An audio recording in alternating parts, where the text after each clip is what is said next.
Hello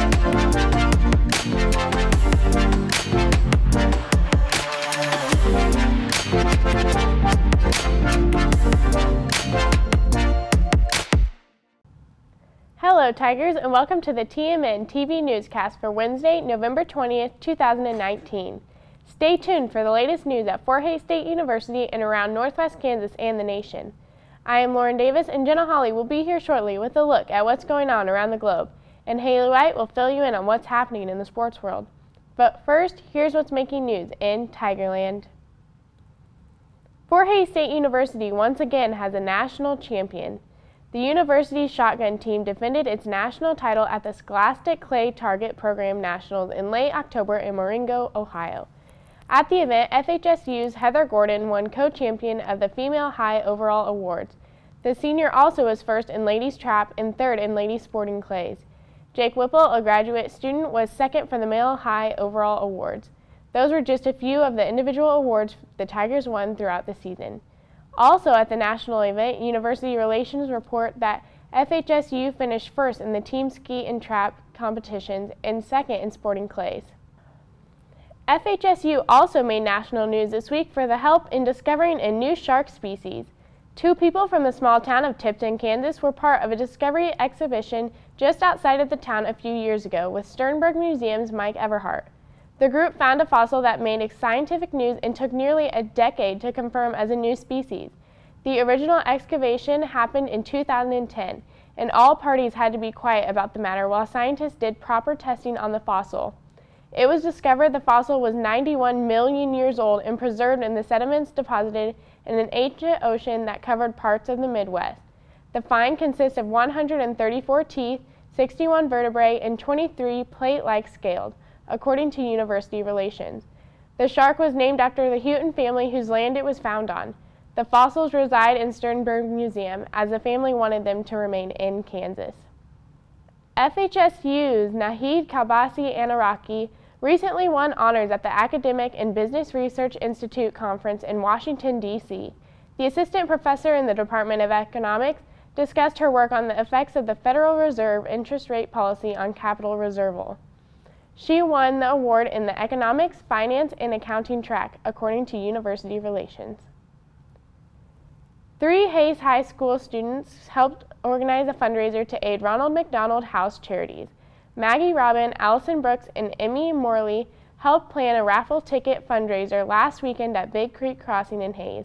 The money raised from the event helps the charity that Hays High School organization has been involved with for several years.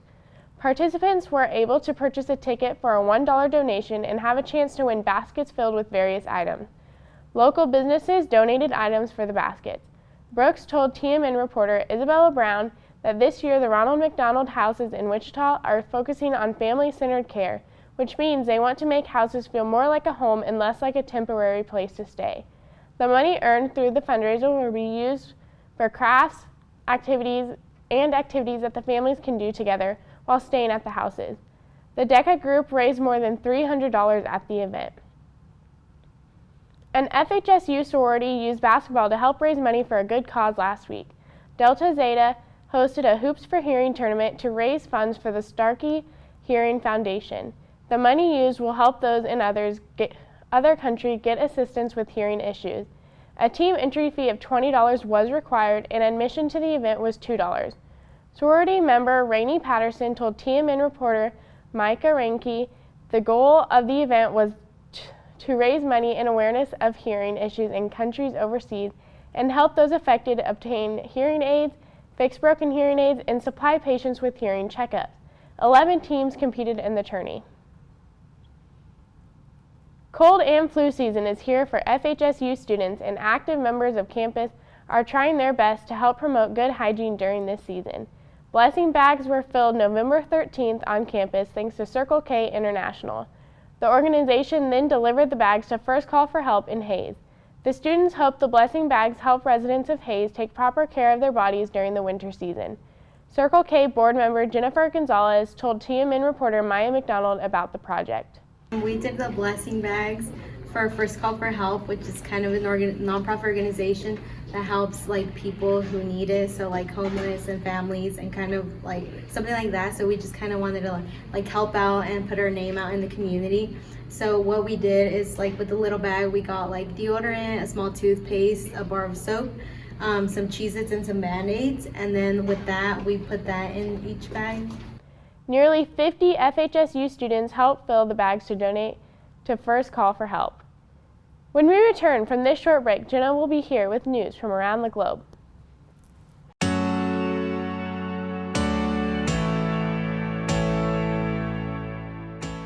Leadership is an interdisciplinary applied social science.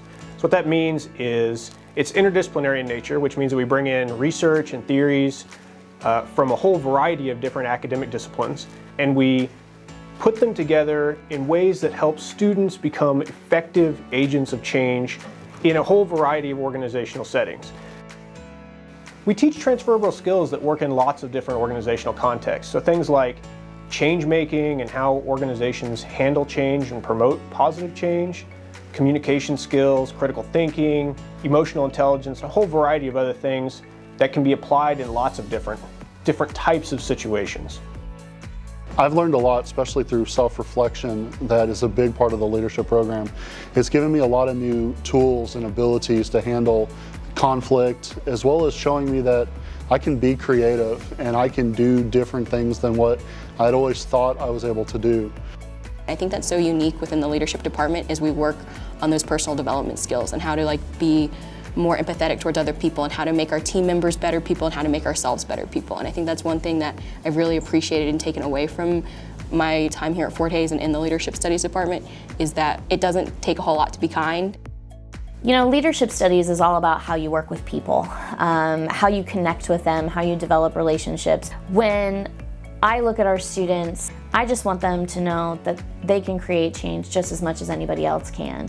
And that is what leadership studies is all about, is working with other people to create positive change, whether it be in our organizations, communities, or even the nation or world.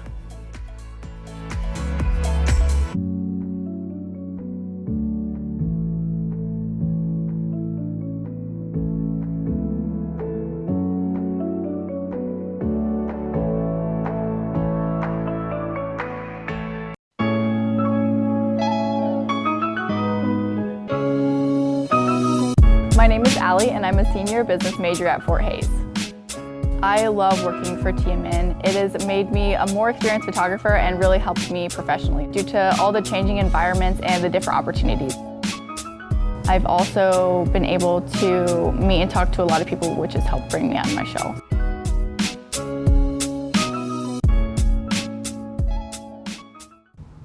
Hello Tigers, I'm Jenna Hawley and here's what's happening around the globe. Tragedy struck in Duncan, Oklahoma after a shooting took place Monday outside of a Walmart. Police responded to a call before 10 a.m. and found a man and woman dead in the front seat of a car in the parking lot and another man dead outside of the car. Aaron Helton, a resident of the town and Army veteran, said he was at the Walmart when he heard 9 shots and saw the gunman with the weapon in hand. According to USA Today, at an afternoon news conference, Stevens County District Attorney Jason Hicks said there was never an active shooter inside the store. Hicks describes the incident as an isolated one. Authorities have yet to release a motive regarding the shooting. The shooting took place days after the reopening of a Walmart in El Paso, Texas, that had been the scene of a mass shooting in August. Duncan is located approximately 80 miles south of Oklahoma City. 4 people were killed and 6 others injured after a suspect opened fire as a family gathered at an East Central Fresno home Sunday night in California. Police say approximately 30 people were at the house having a party to watch a football game on TV. Investigators say at least 2 suspects entered the backyard from the side of the house and opened fire on 16 men who were in the yard. People in the yard did not see the suspects. Police have been unable to provide a description of them. According to ABC 30, Fresno Police Chief Andy Hall said the shooters targeted the house, but didn't seem to pick out specific victims. He noted some of the members in attendance were linked to a disturbance the previous week, but was vague on details. Crime Stoppers is offering up to $10,000 for information leading to an arrest of the suspects. A U.S. official and the Pakistani Prime Minister announced that Taliban has freed 2 Western hostages after holding them captive for 3 years. A U.S. official with knowledge of the release said the American University of Kabul professors who were kidnapped in August 2016 were now in U.S. hands. Pakistan's Prime Minister said on Twitter, "We appreciate steps taken by all involved to make it possible. As part of the international community working to bring peace and end the suffering of the Afghan people, Pakistan has fully supported and felicitated this release as part of its policy of supporting initiatives for a negotiated political settlement of the Afghan conflict." According to NBC News, Taliban sources said the 2 hostages had been handed over in the Zabul province on the border with Pakistan. They said 10 Afghan soldiers had also been released. The Western hostages were released in exchange for 3 Taliban members. Roughly 100 anti-government protesters remain holed up at a university in Hong Kong as the police siege of the campus entered its 3rd day. Hong Kong's leader, Carrie Lam, said 600 people had left the Hong Kong Polytechnic campus. Lam said those younger than 18 would not be immediately arrested but could face charges later. According to Lam, the other 400 have been arrested. According to Fox News, in its 5th month of protests, the Hong Kong protest movement has steadily intensified as local and Beijing authorities hardened their positions and refused to make concessions. Videos and photos are being shared on social media of the standoff between anti-government protesters at the university. China's ambassador to Britain accused the UK and US of interfering with the country's internal affairs. Lam continues to remain confident in being able to handle the situation without the need for help from Chinese troops based in Hong Kong. Continued protests over gasoline prices have swept across roughly 100 cities and towns in Iran. The unrest that began Friday remains unclear as authorities have shut down the internet across the nation of 80 million people. Prior to the shutdown, online videos showed people abandoning cars on main highways. According to ABC News, Iran holds the world's 4th largest crude oil reserves. The International Energy Agency estimates Iran spent more than any other nation in the world to subsidize fossil fuel costs in 2018. Since the rise in price, protests have turned violent as rioters set gas stations on fire, attacked banks, and robbed stores. People in the city of Venice, Italy, are fed up with what they see as failed responses to the city's record-breaking flooding, environmental and safety threats from cruise ship traffic, and the burden on services from over-tourism. Citizens feel they are left largely to their own devices.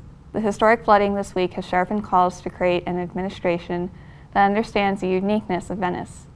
Flood damages have estimated to be hundreds of millions of euros, with the true scope only being clear with time.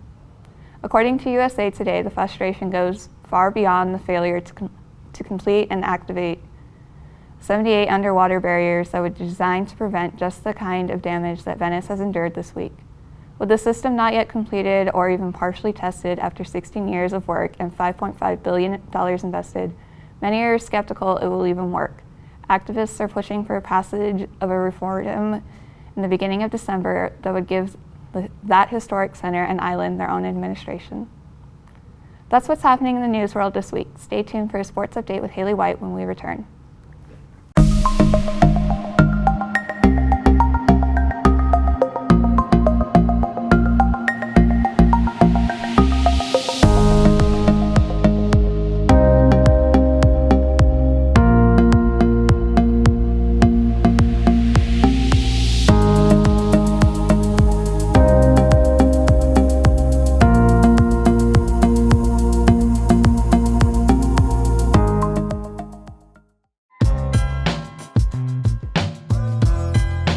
Tiger Media Network is the independent student media organization here at Fort Hays State University. It encompasses audio, video, print, photography, digital news. There's a little bit of everything at TMN.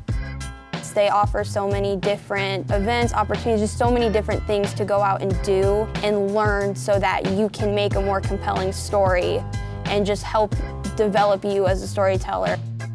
I toured this facility and I saw this radio station in the TV studio and I was like, yeah, this is something that I definitely need to be a part of. Here, you know, I was instantly able to make my own content, being able to broadcast my own shows. If you have a passion about sports or about news, it doesn't matter. You can come here and you can work from day one and get that experience that demonstrates your ability to be a professional in the media industry.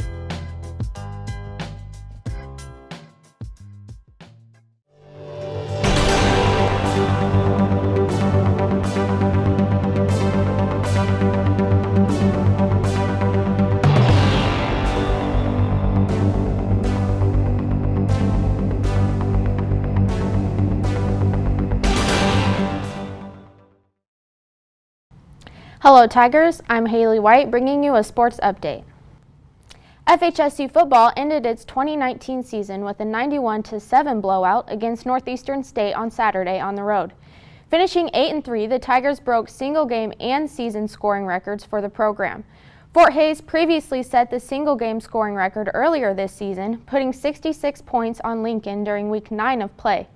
In just 11 games, the Tigers scored 455 points, bypassing the 446 mark set by the Black and Gold against collegiate opponents more than 20 years ago.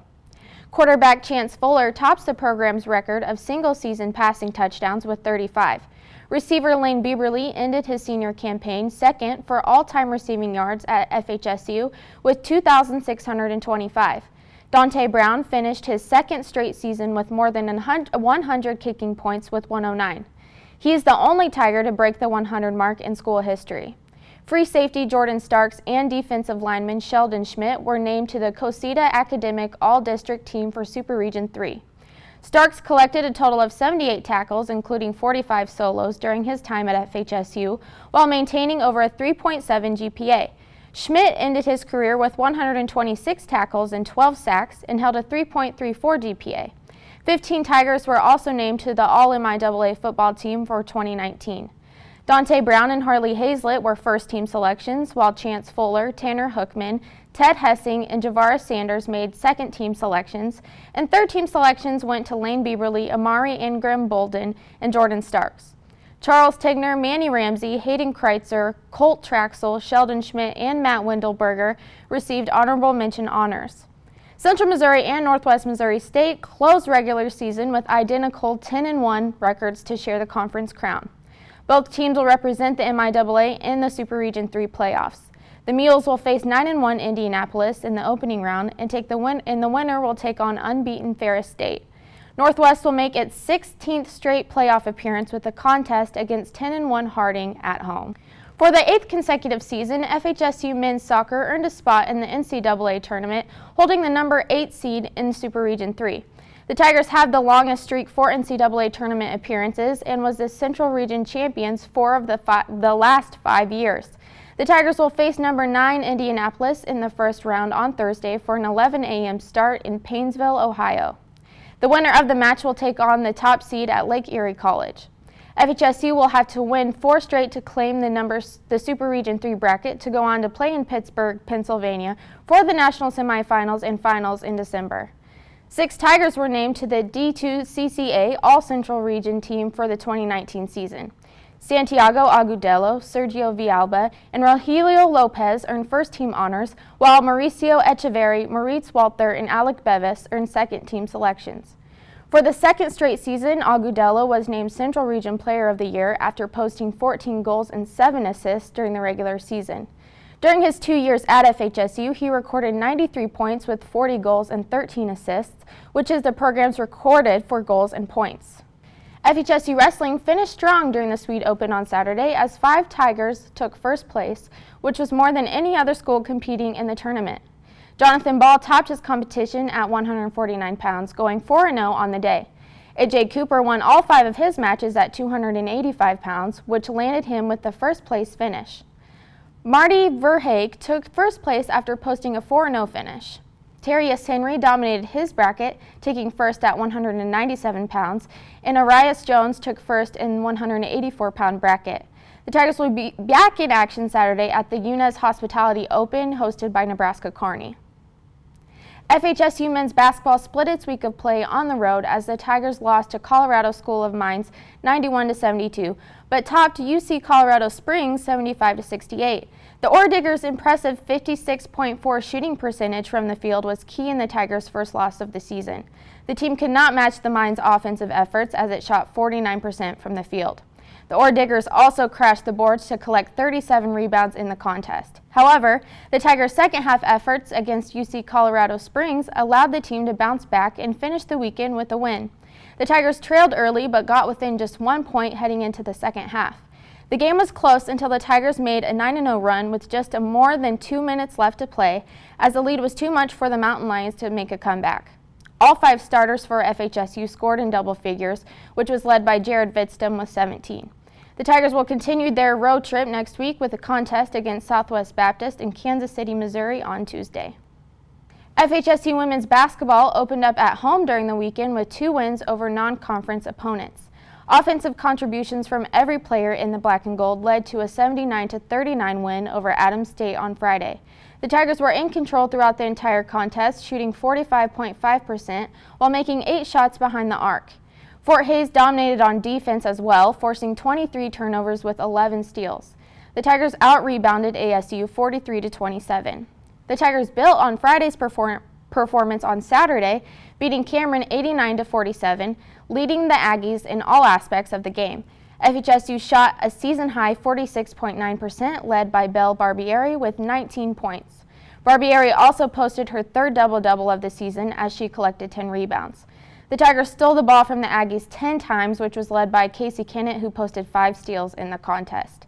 The Tigers will host the University of St. Mary on Monday for a 6 p.m. tip-off. Cleveland Browns star Myles Garrett has appealed his indefinite suspension, which was imposed on the athlete after he took the Pittsburgh Steelers quarterback Mason Rudolph's helmet and hit him with it during Thursday night's contest. Garrett noted there was a similar helmet swinging incident that occurred during the 2013 season between Houston Texans and Miami Dolphins players that received much less punishment than what he got for his incident. Texans defensive end Antonio Smith allegedly tried to hit Dolphins offensive lineman Richie Incognito with his helmet, where Smith ultimately received a 3-game suspension, while 2 of those games were during the preseason. Although Garrett immediately apologized for his actions after the game, he believes he is receiving unfair punishment. According to ESPN, a final decision on Garrett's suspension will be made sometime this week. That concludes this episode. Tune in next week for another episode of TMNtv. And as always, to stay up to date on the latest news and information throughout the week, visit TigerMediaNet.com. Until then, remember, roar Tigers.